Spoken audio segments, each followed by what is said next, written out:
Shakespeare, the final frontier. These are the voyages of the starship Athens. Its summer-long mission to explore strange new worlds, to seek out new love and new configurations, to boldly go where no bot has gone before.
The rest I give to be to you translated.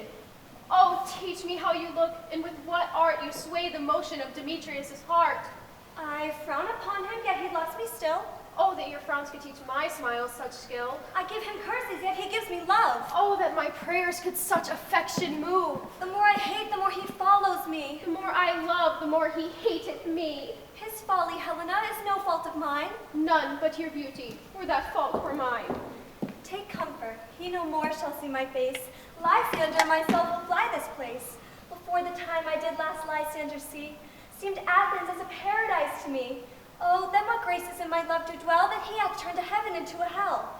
Farewell, sweet playfellow, pray thou for us, and good luck grant thee thy Demetrius. Helena, adieu, as you on him, Demetrius doth on you.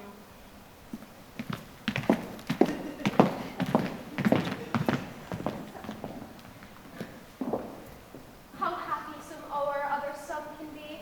Through Athens I am thought as fair as she. But what of that? Demetrius thinks not so. He will not know what all but he do know. And as he errs, doting on Hermia's eyes, so I, admiring of his qualities.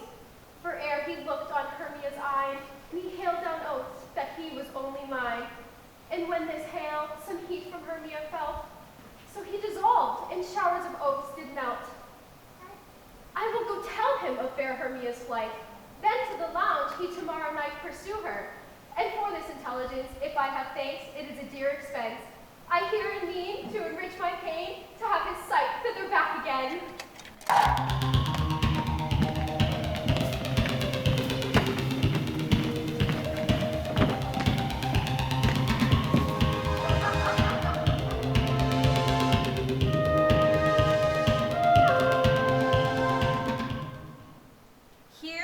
Scroll of every man's name which is thought fit flew all of Athens to play in our interlude. First, good Peter Quince, say what the play treats on, then read the names of the actors, and so grow to a point. Merry our play is, the most lamentable comedy and most cruel death of Pyramus and Thisbe. A very good piece of work, I assure you, and merry. Now, good Peter Quince, call forth your actors by the scroll. Masters, spread yourselves. Answer as I call you. Nick Bottom, the welder. Ready. Name what part I am for, and proceed. You, Nick Bottom, are set down for Pyramus. What is Pyramus, a lover or a tyrant? He is a lover that kills himself most gallant for love. That will ask for some tears in the true performing of it. If I do it, let the audience look to their eyes. I will move storms, and I will condole in some measure. To the rest, yet my chief humor is for a tyrant. I could play Hercules rarely, or a part to tear a cat in to make all split.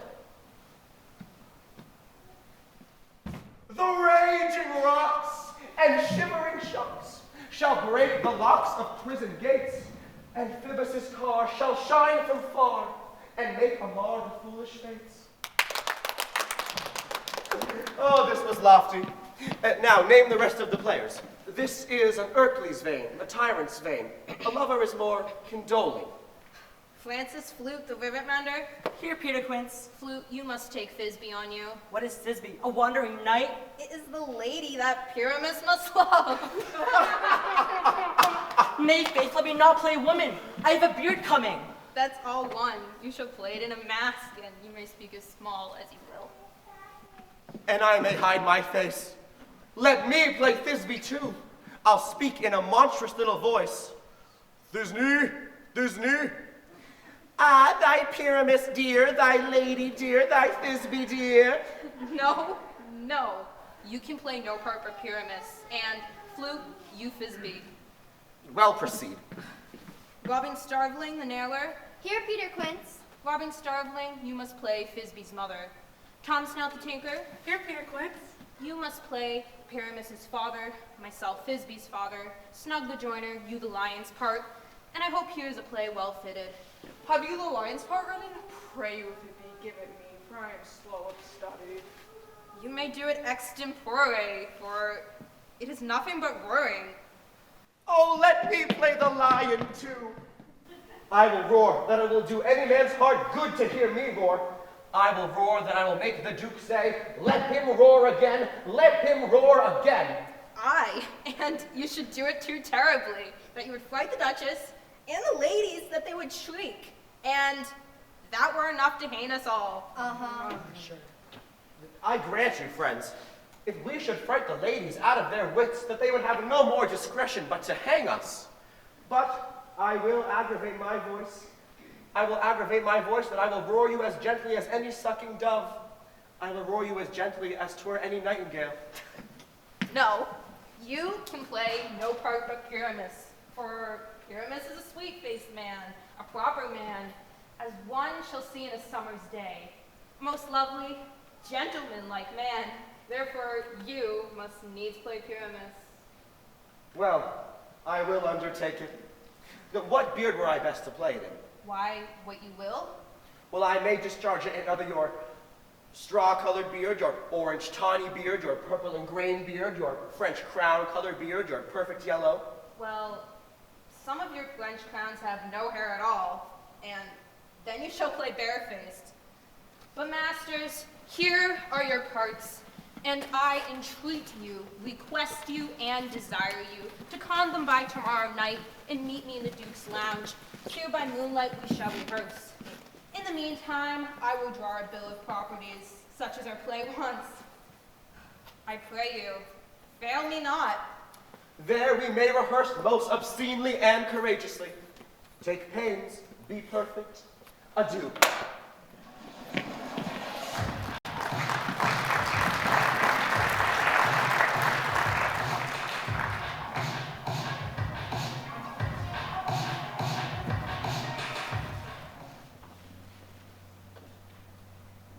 Either I mistake your shape in making quack, or else you are that shrewd and knavish brat, called Robin Goodfellow.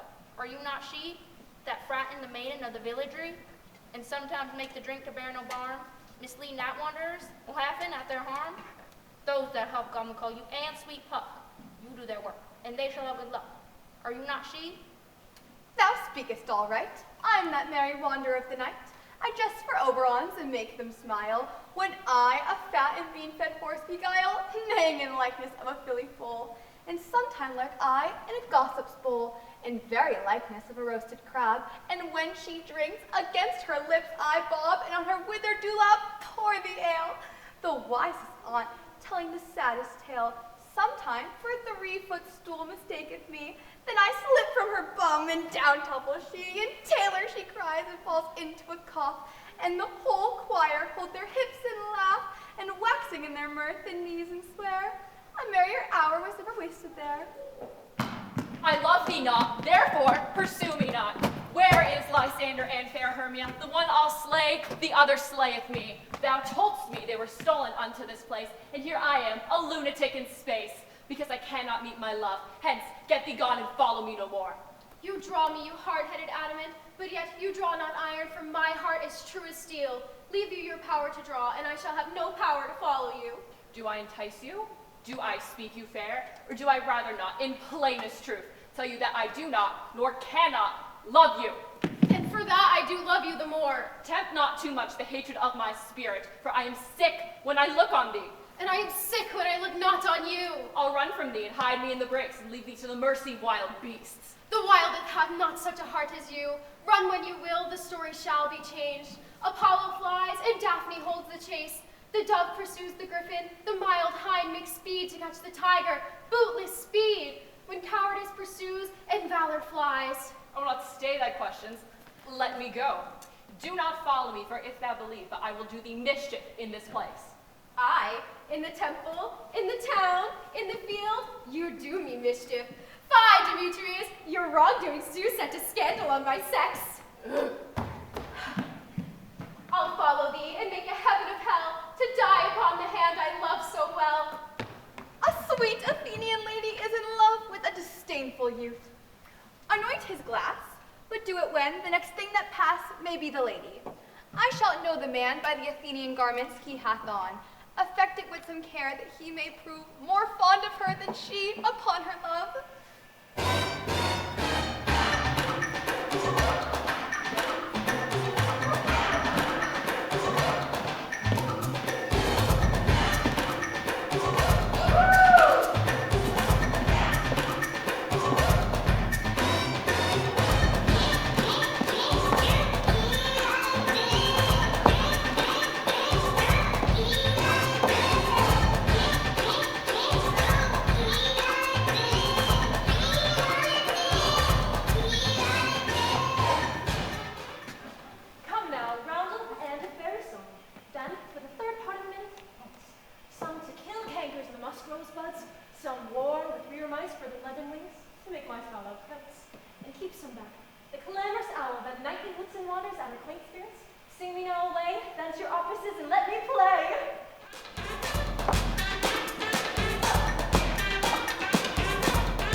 When thou wakest, it is thy dear.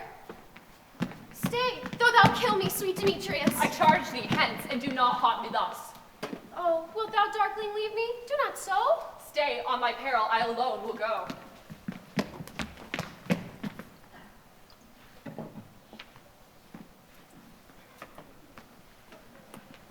Oh, I am out of breath in this fond chase. The more my prayer, the lesser is my grace. Happy is Hermia wheresoe'er she lies, for she hath blessed and attractive eyes. No, I am ugly as a bear, for beasts that meet me run away for fear. Therefore no marvel, though Demetrius do as a monster fly my presence thus. What wicked and dissembling glass of mine made me compare with Hermia's fiery eye?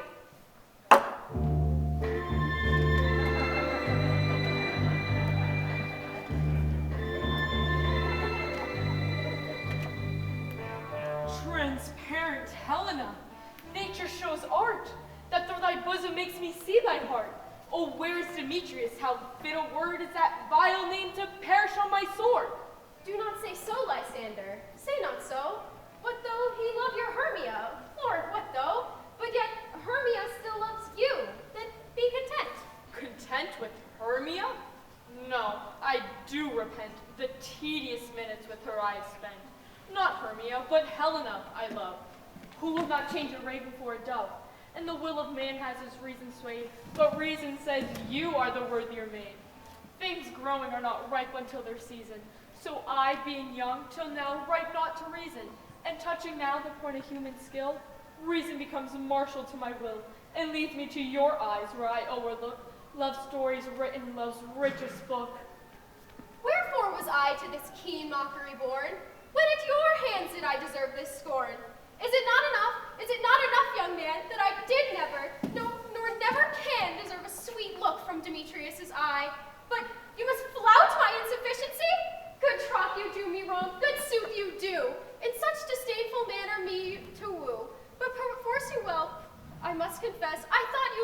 or true gentleness.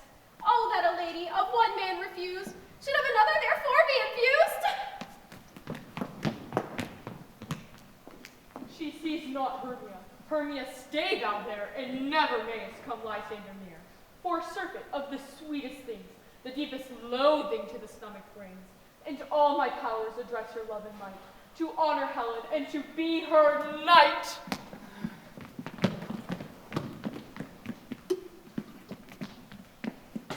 Lysander? What removed? Lysander, Lord! What? Out of hearing? Gone? No sound, no word? Alack, where are you? Speak, and if you hear, speak of all loves, I swoon almost with fear. No? Then I will perceive you all that nigh. Either death or you I'll find immediately.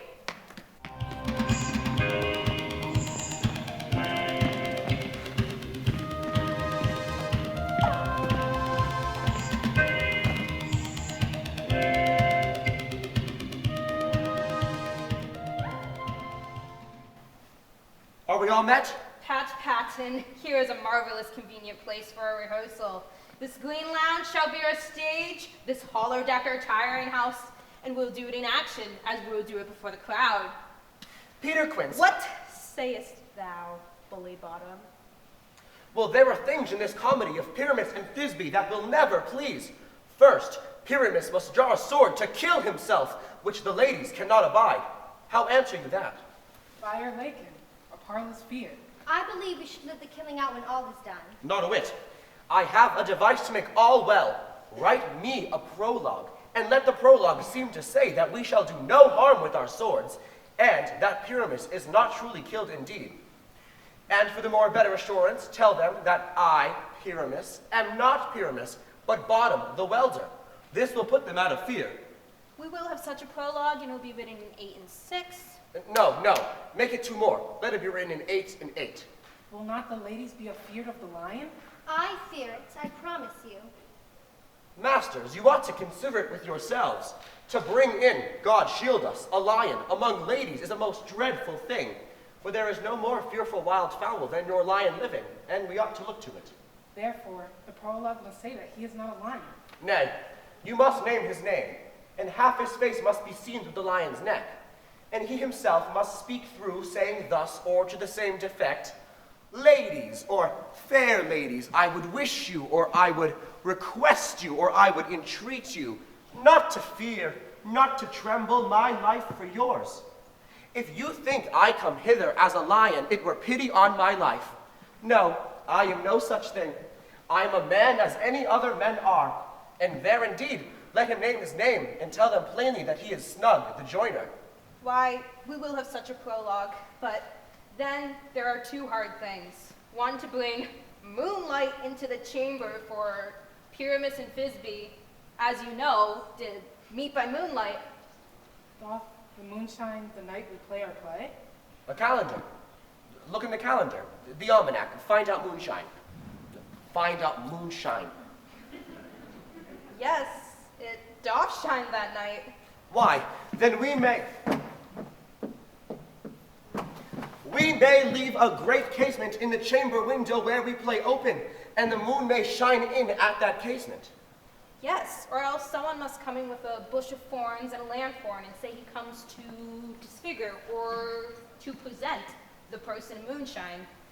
But then there is another thing, to bring a wall into the great chamber, for Pyramus and Thisbe, says the story, did talk through the chink of a wall.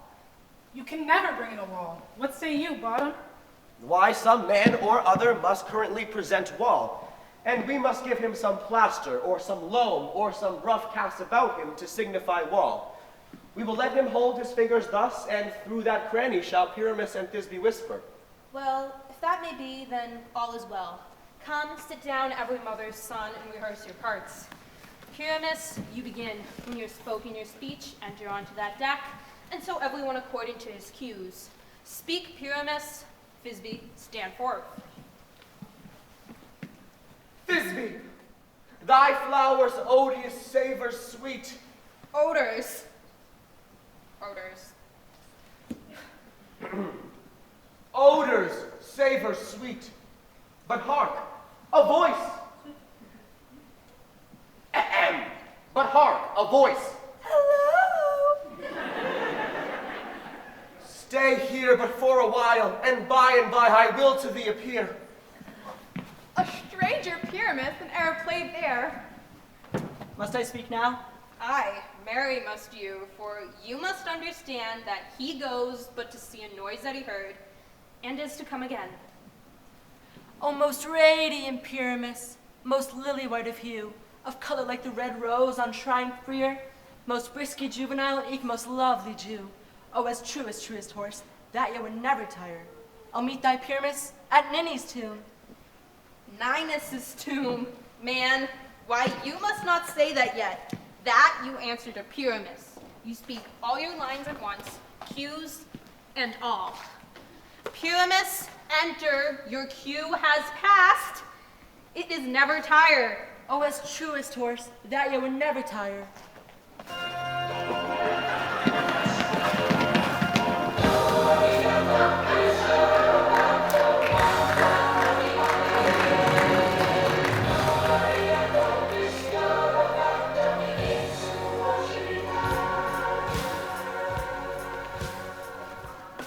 If I were fair, Thisbe, I were only thine.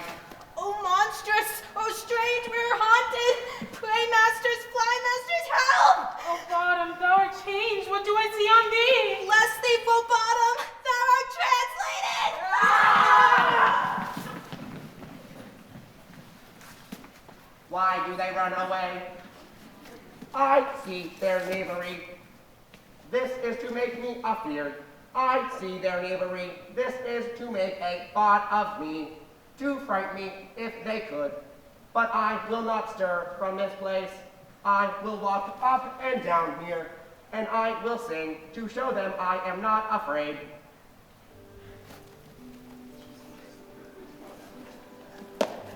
The owl so calm, so black of hue, with orange tawny bill. The throstle with his note so true, the wren with little quill. What angel awakest me from my pillowy bed? The finch, the sparrow, and the lark, whose plain song cuckoo pray, whose note full many a man doth mark, and dares not answer nay. I pray thee, gentle robot, sing again, for mine ears much enamored of thy note, and mine eyes much enthralled to thy shape, and thy fairest virtues force before doth move me on the first view to say, to swear, I love thee. Ha ha ha ha ha ha. Methinks, mistress, you should have little reason for that. But yet, to say the truth, reason and love keep little company together these days. Nay, I can leak upon occasion. Thou art as wise as thou art beautiful. Not so, neither. But if I had wit enough to get out of this ship, I have enough to serve mine own turn. Out of the ship do not desire to go. Thou shalt remain here, whether thou wilt or no. I am a spirit of no common rate. The summer still doth tend upon my state, and I do love thee. Therefore, go with me. I shall fetch thee greenies that shall attend on thee. They shall fetch thee jewels from the deep, and sing to you while impressed flowers doth sleep. And I shall purge thy mortal gross this stone, but thou shalt like an airy spirit go. Starluster, Cosmos, Mox, and Phaser Glow.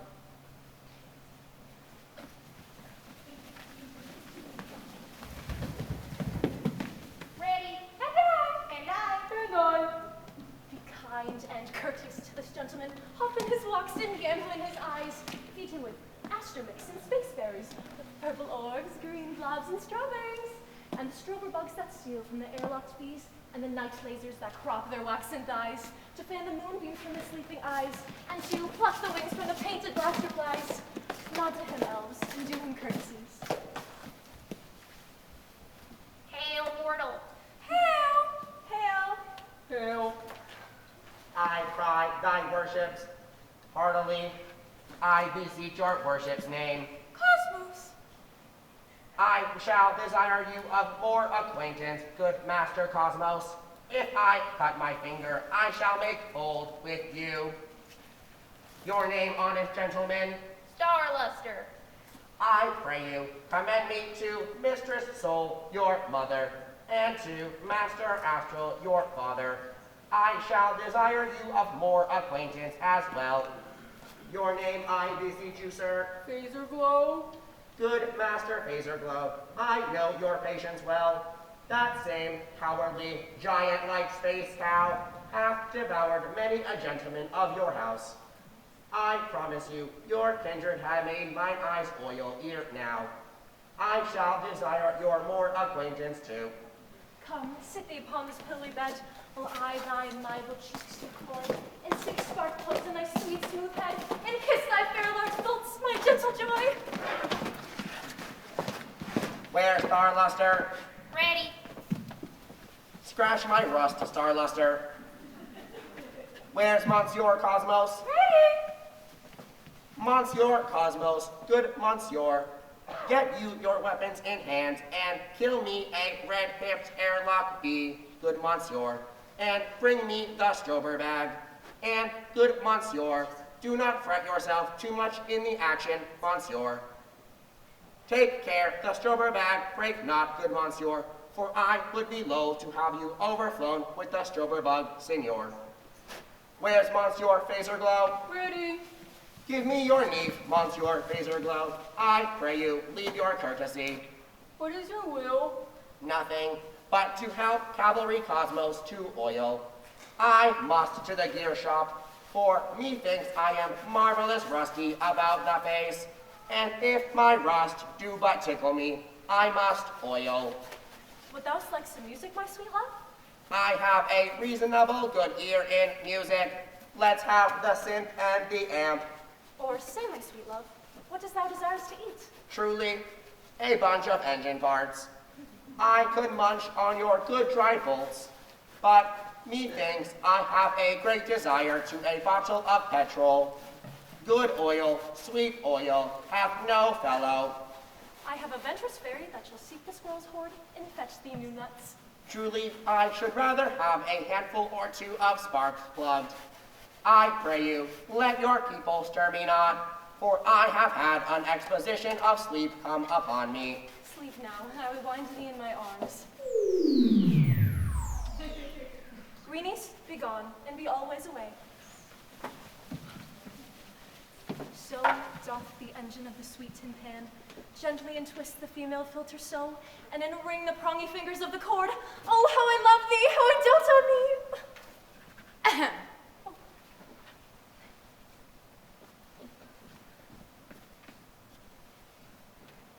Oh, my goodness.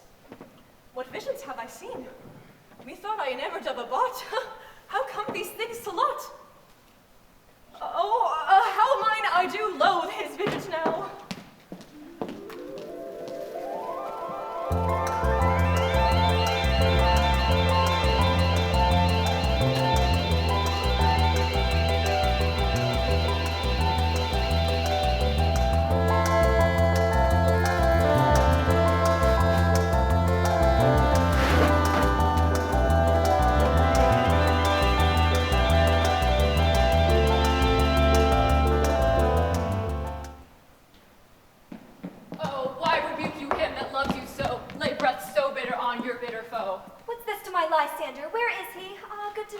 Wilt thou give him me? I'd rather give his carcass to my hounds. A privilege to see me no more, and from thy hated presence part I so. See me no more, whether he be dead or no. There's no following her in this fierce fame. Here for a while I will remain. Why should you think I should woo and scorn? Scorn and derision never came in tears. Look, when I vow, I weep, and vow so born, in the nativity all truth appears. You do advance your cunnings more and more. These vows are Hermia's. Will you give her o'er? I had no judgment, but to her I swore. Nor none in my mind. Now you give her o'er. Demetrius loves her, and he loves not you.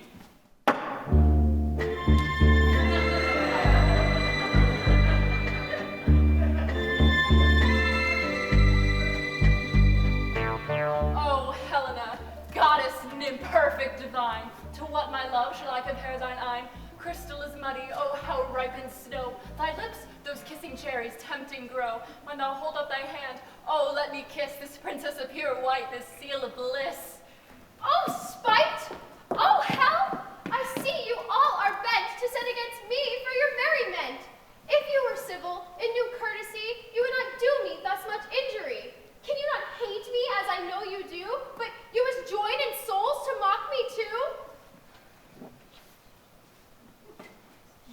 unkind, Demetrius. Be not so, for you love Hermia. This you know, I know. And here, with all goodwill, with all my heart, and Hermia's love I yield you up my part, and yours of Helena to me bequeath, whom I do love, and will do, till my death. Never did mockers waste more idle breath. Lysander, keep thy Hermia. I will none. If e'er I loved her, all that love is gone. My heart to her but as a guest wise sojourned. And now to Helen, it is home returned, there to remain. Helen, it is not so. Look where thy love comes, yonder it is thy dear. Thou art not by mine eye, Lysander, found. Mine ear, I think it brought me to thy sound. But why unkindly dost thou leave me so? Why should he stay, whom love doth press to go? What love could press Lysander from my side? Lysander's love that would not let him bide. Why seekest thou me? Could not this make thee know the hate I bear thee made me leave thee so? You speak not as you think it cannot be. Lo, she is one of this confederacy. Now I perceive they have conjoined all three to fashion this false sport in spite of me. Androus Hermia, most ungrateful maid, have you conspired? Have you with these contrived to bait me with this foul diversion? Is all the counsel that we two have shared, the sisters' vows, all the time we have spent when we have chid the hasty-footed tide for parting us? Oh, is all forgot? And will you join with men to scorn your poor friend? I am amazed by your passionate words. I scorn you not, it seems that you scorn me. Have you not set Lysander as in scorn to praise my eyes and face, and made your other love Demetrius, who even but now did spurn me with his foot, to call me goddess, nymph, divine and rare, precious, celestial? Wherefore speaks he this to her he hates? And wherefore doth Lysander deny your love, so rich within his soul, and tender me forsooth affection, but by your setting on, by your consent? I understand not what you mean by this. I do persever counterfeit sad looks, make mouths upon me when I turn my back, wink at each other, hold the sweet jest up. This sport well carried shall be chronicled. Stay, gentle Helena. Hear my excuse. My love, my life, my soul, fair Helena. Oh, excellent. Sweet, do not scorn her so. If she cannot entreat, I can compel. Thou canst compel no more than she entreat. Thy threats have no more strength than her weak prayers. Helen, I love thee, by my life I do. I swear by which I will lose for thee, to prove him false who says I love thee not. I say I love thee more than he can do. If thou say so, withdraw, and prove it too. Quick, come. Lysander, where to tinsel this? Away, you face perky! Yet come not, you are a tame man, go. Hang off, thou cat! Thou bird, thou vile thing, let loose, or I'll shake thee from me like a serpent. Why are you grown so rude? What change is this? Outloathed medicine, hated potion, hence. Do you not jest? Yes, sooth, and so do you. Demetrius, I'll keep my word with thee. A weak God holds you, I'll trust not your word. What, should I hurt her, strike her, kill her dead? Although I hate her, I'll not harm her so. Can you do me greater harm than hate? Am I not Hermia? Are you not Lysander? At night you loved me, yet at night you left me. Oh, you left me, God forbid, in earnest shall I say? I, by my life, and never did desire to see thee more. Therefore, be out of hope, of question, of doubt. Be certain nothing sure, 'tis no jest, that I do hate thee and love Helena! Oh, me, you juggler, you counterfeit, you puppet, you!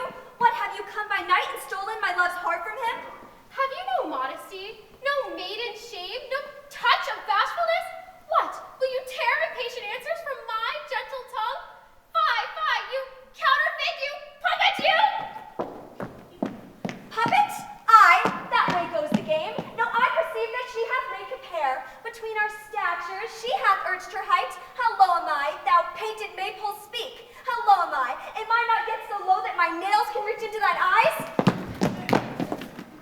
I pray you, though you mock me, gentlemen, let her not strike me. Perhaps you may think because she is something lower than myself that I can match her. Lower? Hark again!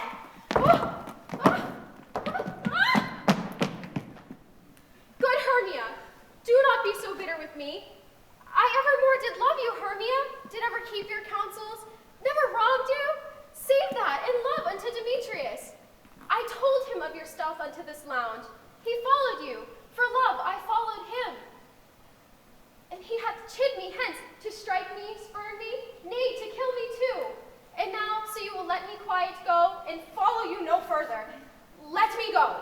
Why, get you gone. Who is it that hinders you? A foolish heart that I leave here behind. What, with Lysander? With Be not afraid. She shall not harm thee, Helen. No, sir, she shall not, though you take her part. Oh, when she is angry, she is keen and shrewd. She was a vixen when we went to school, and though she be but little, she is fierce. Little again, nothing but low and little. Why will you suffer her to flout me thus? Get you gone, you dwarf.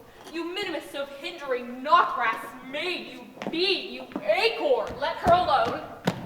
Speak not of Helena. Take not her part, for if thou dost intend, never so little show of love to her. Now follow, if thou darest, to try who's right, in thine or mine, in most in Helena. Follow, nay, I'll go with thee cheek by jowl. Ah, mistress, all this coil is long of you. Nay, go not back. I will not trust you. I no longer will stay in your cursed company. Your hands and mine are quicker for a fray. My legs are longer, though, to run away. I am amazed and know not what to say. Up and down, up and down. I will lead them up and down. I'm feared in bar and lounge. Goblin lead them up and down. Here comes one.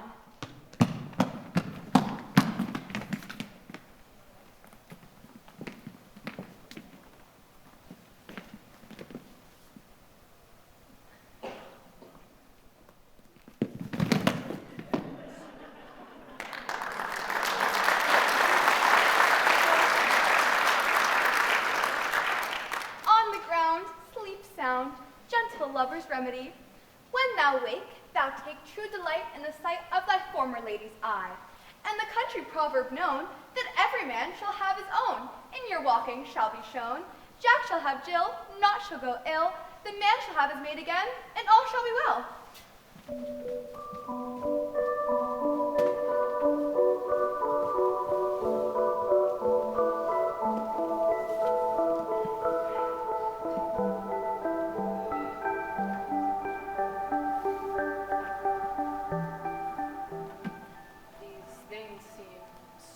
Indistinguishable.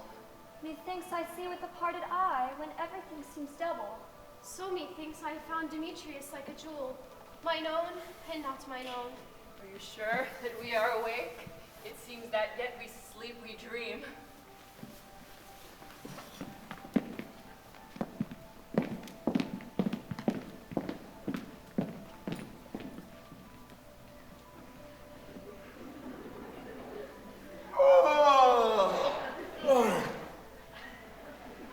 When my cue comes, call me.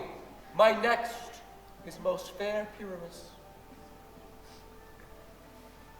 Peter Quince, Flute the rivet mender, Snout the tinker, Starveling, God's my life, stolen hence and left me asleep.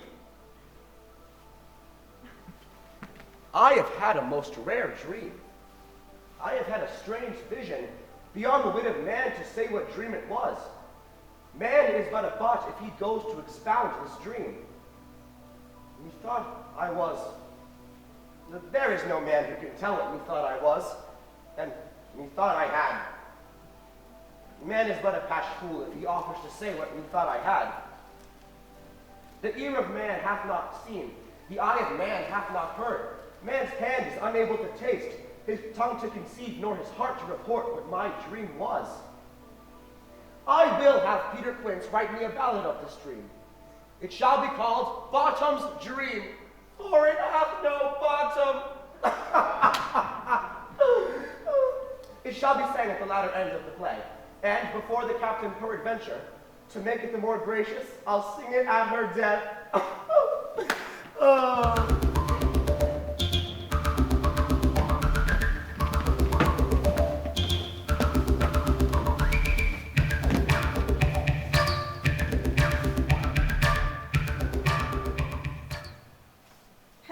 To Bottom's pod? Has he come home yet? He cannot be heard of. Out of doubt he is transported. Where are these lads? Where are these hearts? Bottom, almost courageous day, almost happy hour. Masters, I am to discourse wonders, but ask me not what, for if I tell you, I am no true Athenian. Now, I will tell you everything right as it fell out. Let us hear, sweet Bottom. Nope, not a word. Actors, get your apparel together. Good strings to your beards, new ribbons to your pumps, and meet presently at the palace. Every man should look o'er his part, for the short of it is, our play is preferred. Now, give Thisbe clean linen, and let he who plays the lion not pare his nails, for they shall hang out to be the lion's claws. And mostly, dear actors, eat no onion or garlic, for we are to utter sweet breath, and I do not doubt but to hear them say it is a sweet comedy. Now, away. Go, away.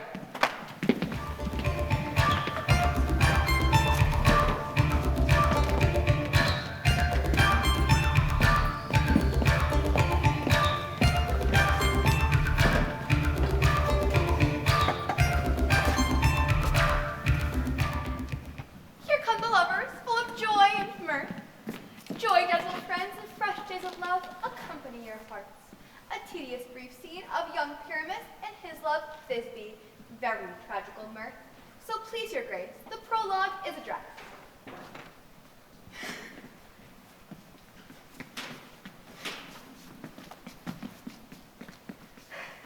If we should offend, it is with goodwill that you should think we come not to offend. But with goodwill, to show our simple skill, that is the true beginning of our end. Consider then we come but in despite, we do not come meaning to contest you. Our true intent is all for your delight, we are not here. They should here repent you. The actors are at hand, and by their show, you shall know all that you are like to know.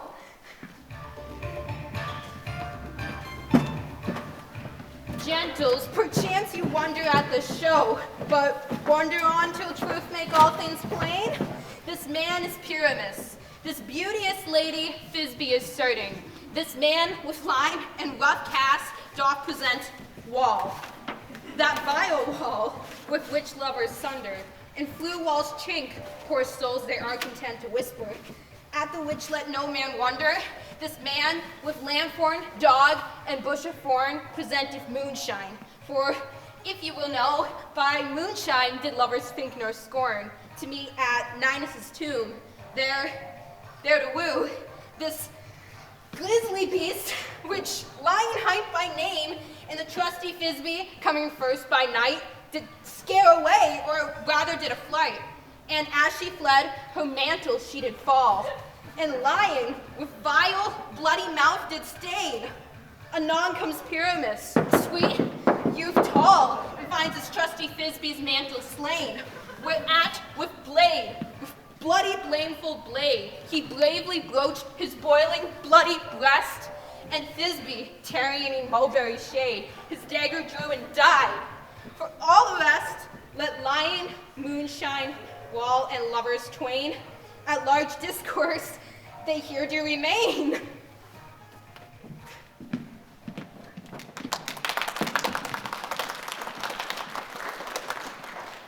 In this interlude, it doth befall that I, one, Snout by name, present a wall. In such a wall I'd have you think that it had a cranny hole or a chink, which through the lovers Pyramus and Thisbe did often whisper through. This loam, this rough cast, and this stone doth show that I am the same wall, and the truth is so. In this cranny,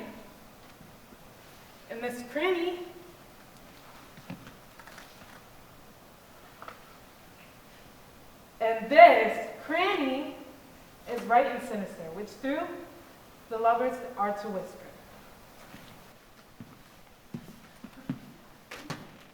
O grimmed looking night! O night with hue so black! O night which ever art when day is not! O night, alack! Alack! Alack!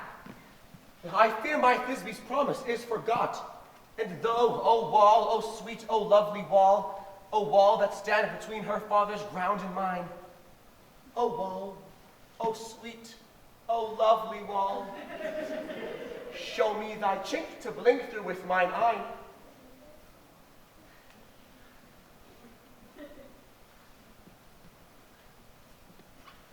Oh. Ugh. Thanks, courteous wall. Jove shield thee well for this. What do I see? No Thisbe do I see. Wicked wall, for thus deceiving me. Cursed be thy stones for thus deceiving me. Yonder, she comes. wall, most often hast thou heard my moans, for pardon my fair Pyramus and me.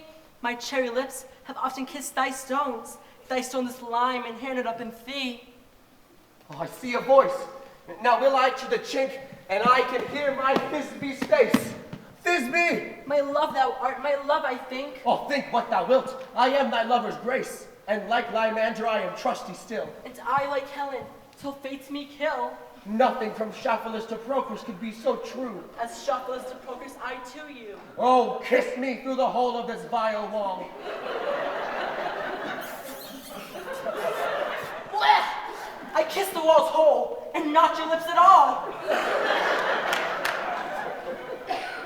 Wilt thou meet me at Nini's tomb straightway? Tide life, tide death, I come without delay.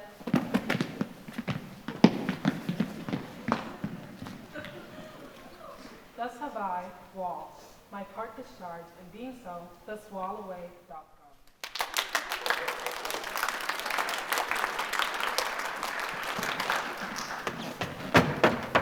Grr! Grr!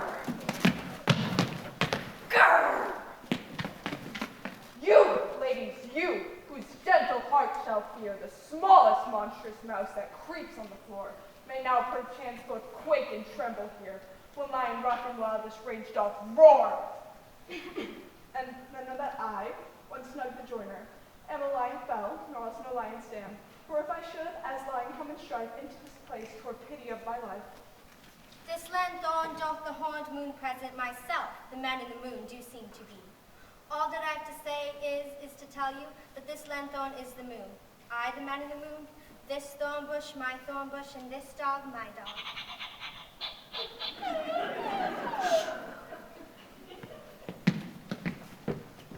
Where's my love? This is old. Nini's tomb! Roar! Ah!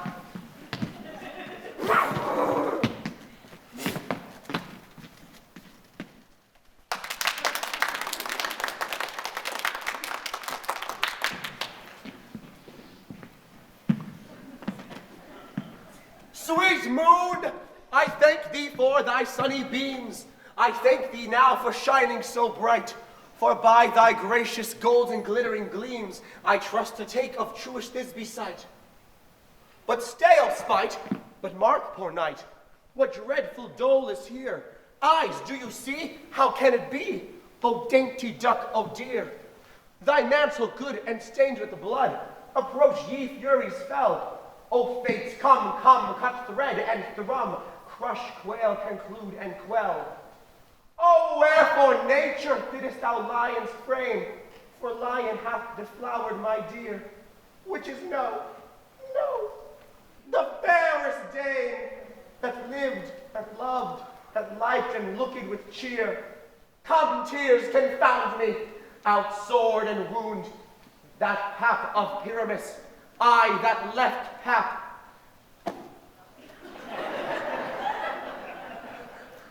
And thus die I. Thus.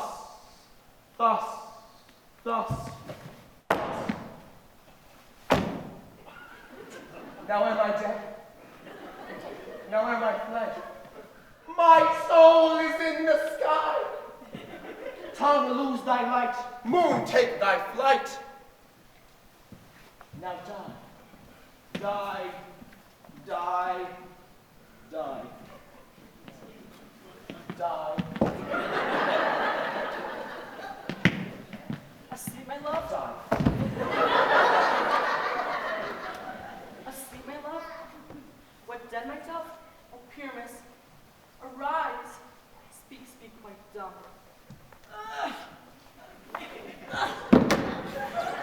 Dead? Dead? Oh no, a tomb must cover thy sweet eyes. These my lips, these cherry nose, these yellow pulsive cheeks are gone. Lovers make moan, his eyes are green as leeks. O sisters three, come to me, with hands as pale as milk, laden in gore, since you are sure, from sheer her stud of silk.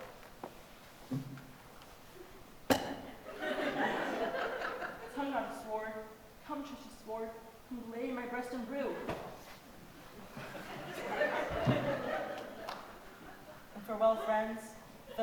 ends. Adieu, adieu, adieu.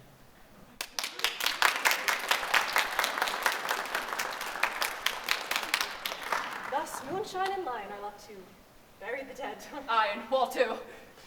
No, I assure you, the wall that parted their ground is now down for good. Could I interest you in seeing an epilogue, or would you rather hear a robot dance between two of our company? No, epilogue, I pray you, for your play needs no excuse.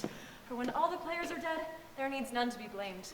Marry, if he had written that Thisbe had hanged himself in Thisbe's garden, it would have been a fine tragedy. And so it is, but come your robot dance.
Shadows have offended, think but this, and all is vended, that you have but slumbered here, while these visions did appear, and this weak and idle theme, no more yielding, but a dream.